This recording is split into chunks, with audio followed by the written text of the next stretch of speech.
The Kremlin is currently trying to downplay the role of Deputy Chairman of the Security Council of the Russian Federation Dmitry Medvedev in the decision-making process in the aggressor country, analysts of the American Institute for the Study of War write.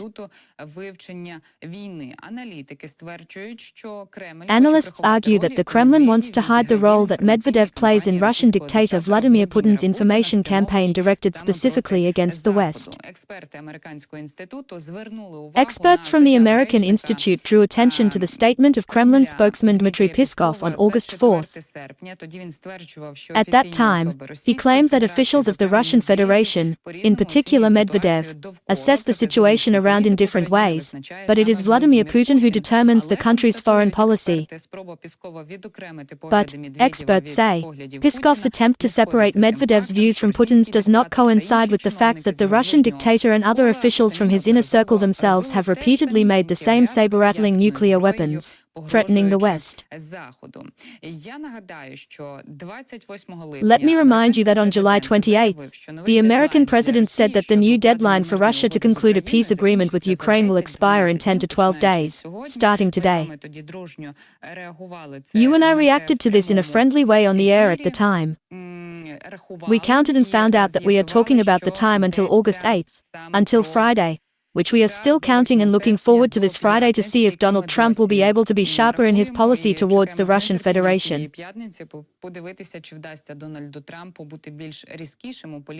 In short, when Donald Trump reduced this deadline for the Russian Federation, Dmitry Medvedev wrote a post on the social network X and said that Trump was approaching war with Russia.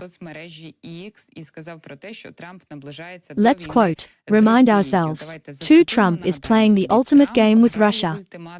50 days or 10, he should remember two things. Russia is not Israel or even Iran. Each new ultimatum is a threat and a step towards war not between Russia and Ukraine, but with his own country. Don't go the way of Sleepy Joe, Dmitry Medvedev also wrote in English, so that it definitely reached the Americans and, you see, it reached them in a certain way, because the American president reacted to this statement and advised him to follow his statements. I quote further, tell Medvedev, the failed ex-president of Russia who still thinks he's president, to watch out because he's entering very dangerous territory. Medvedev then wrote in a telegram that if some words of the former Russian president cause such a nervous reaction in such a formidable US president, then Russia is right in everything and will continue to go its own way.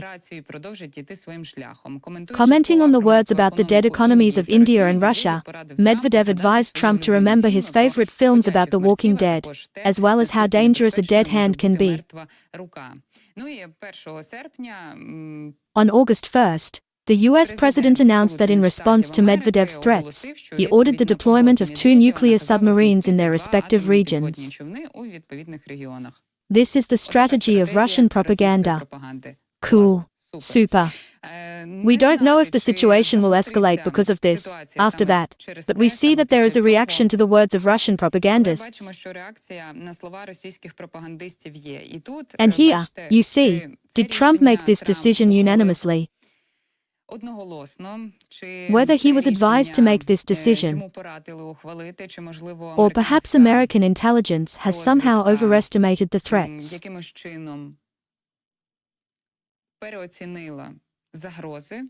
We don't know for sure, but the fact remains.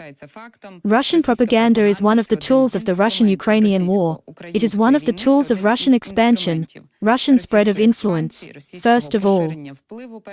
And we understand with you that these statements are made by the unsuccessful Russian ex-president Dmitry Medvedev, as Donald Trump called him, for a reason.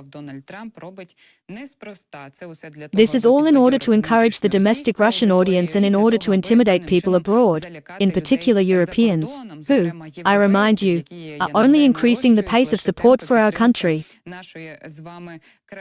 And so, you see, probably for the first time in a long time, Medvedev was given a strict answer publicly, and then they took nuclear boats and moved them a little closer to the Russian Federation. It is interesting how formidable and rumbling Dmitry Medvedev's statements will be in the future. But let me remind you that it was such a statement.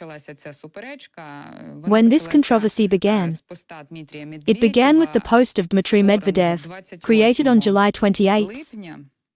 And then he wrote that Russia is not Israel or even Iran. You see, sometimes Russian propaganda tells the truth. Russia is really not Israel or even Iran, because even Iran, in a way, somewhere out there was ready to negotiate. Even Iran somewhere there was a little worried about the situation. And somewhere there, Iran, you see, overestimated its forces and capacities in the region. And Russia is definitely not even Iran, because in difficult situations, allies must count on each other. But you see, Iran still did not receive support from the Russian Federation in a difficult situation for it. Let's really hope that this will become an additional example for other allies of the Russian Federation who think that Russia will protect them in the event of any threat. No, Russia cannot defend itself well now, and this is evident from the way we talk almost every day about drones flying into the territory of the aggressor country. On the one hand, it would seem that nothing serious when we look at these lesions. They are not always very massive and critical, but the fact that drones from Ukraine travel hundreds or sometimes even thousands of kilometers calmly through the territory of the Russian Federation means that Russia is now less protected than it was before 2022. This is the choice the Russians made and supported. When they shouted, "Vladimir Putin is great," or when they did not shout anything at all, but simply remained silent, they agreed to the Russian occupation of Ukrainian regions, and now they cannot just sleep peacefully in their homes, calmly fly around the world, airports, when Ukrainians cannot do this. No, you have to pay for the war, and pay not only with money, as the Russian military machine does, but also with lost sleep, explosions outside the window and air raid sirens. And this is how the war looks now, including for the residents of the aggressor country.